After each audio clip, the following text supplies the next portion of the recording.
Hai, hari ini grup saya akan menunjukkan cara untuk buat 2 kuih dan 1 lauk makanan tradisional Melayu. Enjoy! Hai, Assalamualaikum. Nama saya Warina Sofia binti Muhammad Jani dari kelas 6 CDBS. So, hari ini saya akan tunjukkan cara-cara masak makanan tradisional yang saya buat, iaitu lauk rendang ayam. Di sini adalah bahan-bahan yang diperlukan. Jom kita lihat satu persatu. Bahan-bahannya ialah beberapa tangkai lada kering, sebatang kayu manis, 2 sudu jintan manis dan ketumbar yang telah dikisar kering, 2 ulas bawang merah, 4 batang serai, 2 ulas bawang putih, 1 inci halia dan kunyit dan sedikit hirisan daun kunyit. Kita juga perlukan 1 cawan santan pekat dan tidak lengkap rendang jika tiada kerisik. Rempah tadi sesuai untuk 1 kilo ayam dan saya ambil semua bahagian dada. Seterusnya, kisar bawang merah, bawang putih, halia, kunyit dan 2 batang serai. Kemudian, tuangkan minyak dalam kuali yang panas dan masukkan bahan yang telah dikisar tadi. Apabila bahan kisar mulai kering, saya masukkan kayu manis dan jintan serta ketumbar yang dikisar kering. Masukkan juga 2 batang serai yang telah diketuk.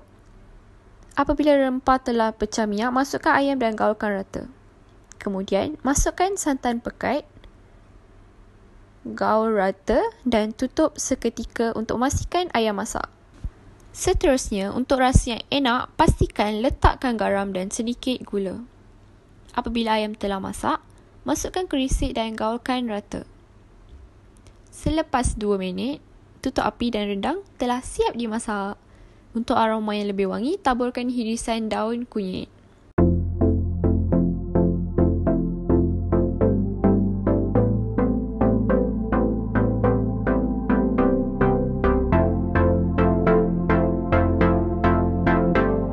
Sekarang saya akan interview beberapa soalan kepada adik saya, iaitu Daniel tentang rendang ayam. So, soalan pertama, di manakah asal usulnya rendang ayam? Rendang ayam asalnya disediakan oleh daerah Nusantara. Soalan kedua, mengapa rendang ayam dikatakan menu yang istimewa di kalangan orang Melayu? Rendang ayam dikatakan menu yang istimewa di kalangan Melayu kerana rendang ayam adalah menu yang mesti dibuat pada hari raya Aidilfitri. Soalan ketiga, iaitu soalan yang terakhir. Bagaimana cara kita untuk mengekalkan makanan rendang ayam ini agar generasi muda terus mengenali makanan ini? Antaranya kita membuat pertandingan masak rendang dan memperkenalkan ke peringkat terbangsa seperti dengan di restoran mahal mewah. Hai, nama saya Amira binti Muhammad Nordin. Ini saya nak ajar macam mana nak masak kecap manis. 2 cawan tepung, 5 helai daun pandan, 3 cawan air, 1 biji kelapa diambil, 4 cawan santan, 2 biji telur, sedikit garam dan sedikit pewarna hijau. Masukkan kelapa dan potong daun pandan anda ke dalam blender, kemudian masukkan 3 cawan air ke dalam blender dan kemudian kisarkan bahan-bahan tersebut.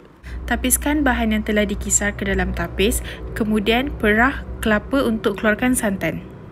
Kemudian masukkan tepung dan santan ke dalam mangkuk yang besar untuk diadun.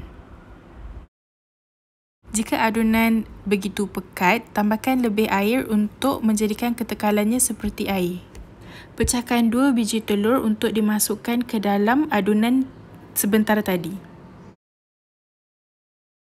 Gaul telur dan adunan tadi sehingga sebati, lalu masukkan sedikit pewarna hijau untuk menjadikan warnanya lebih pekat dan masukkan sedikit garam untuk menambah perisa.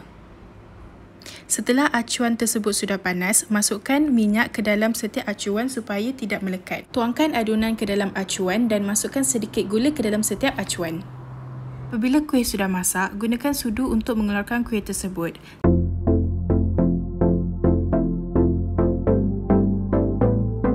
Kuih ni saya rasa dia berasal daripada utara. Sebab kita tengok dia punya bentuk dia macam kuih bahulu. Jadi saya rasa sebabkan mungkin pada masa pembuatan kuih bahulu, tepung bahulu yang telah dibancuh tu dia habis, mereka menggunakan tepung lain lah untuk menggunakan, dan mungkin pada masa awal rasanya rasa tawar tapi letakkan gula, jadi lebih mudah lah dibuat berbanding dengan kuih-kuih yang lain. Kuih ni selalu saya makan waktu sarapan pagi, kadang-kadang waktu minum petang lah.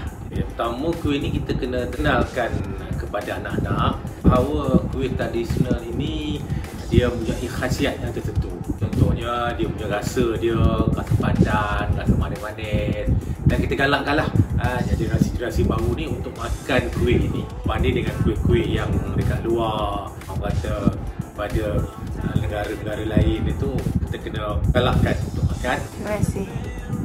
Hai, Assalamualaikum guys. Hari ni I nak ajar cara buat nasi kaya. Jadi inilah bahan-bahannya. Nanti korang boleh refill sahaja. Mula-mula masukkan air, masukkan gula melaka, pandan dan juga gula biasa. Kacau-kacau sampai mendidih.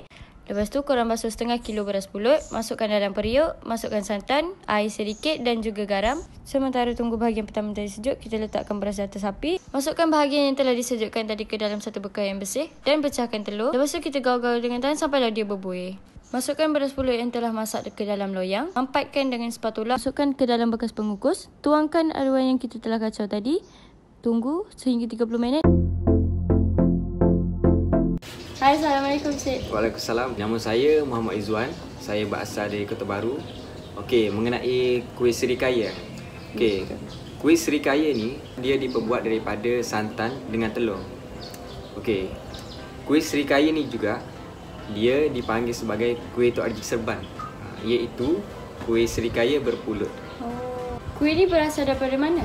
Kuih ni dia berasal daripada Kelantan. Oh, kenapa dia digelar sebagai kuih sekaya ataupun serikaya?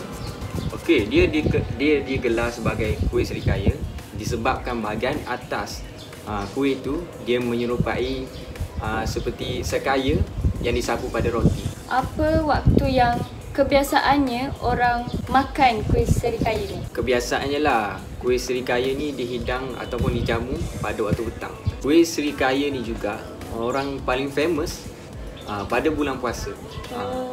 Memang kat bazar-bazar kat Kelantan memang famous dengan kuih serikaya. Thank you. That's all from our group. Bye-bye.